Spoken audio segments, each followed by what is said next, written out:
Et puis comme il en va de tous les 8 mars, dimanche sera la journée de la femme dans la presse française et certains prennent de l'avance, c'est le cas de France Football. L'historique hebdomadaire consacré au foot innove aujourd'hui avec un numéro entièrement consacré au football féminin parce qu'elles le valent bien, écrit France Foot en légende de la photo des joueuses lyonnaises détentrices, je le rappelle, de 6 Ligues des Champions. Pascal Ferré, le rédacteur en chef du magazine, nous explique les raisons de ce numéro spécial. Il répond aux questions d'Alexandre Mar.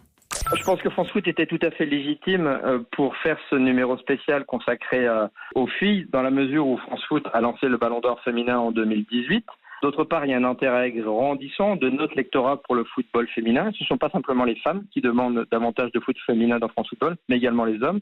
Et également, il y a plein d'histoires plutôt sympas à raconter autour de cette discipline. Et puis enfin, il y a un panorama, un contexte plutôt favorable, on va dire, parce qu'on va se trouver quelques jours avant le début du tournoi de France, qui va regrouper 4 équipes, la France, le Canada, les Pays-Bas et le Brésil, du 4 au 10 mars en France.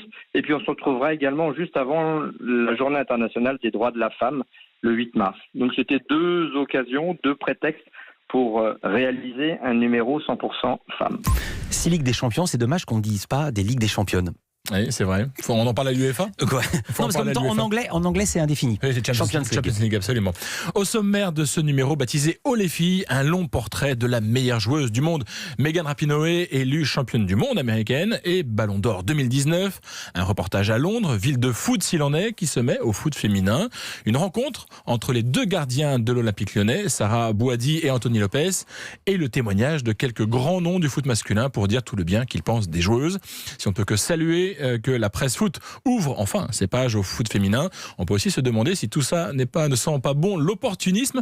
La réponse du rédacteur en chef de France Football. L'opportunisme, je ne vois absolument pas où il se situe. Non, au contraire.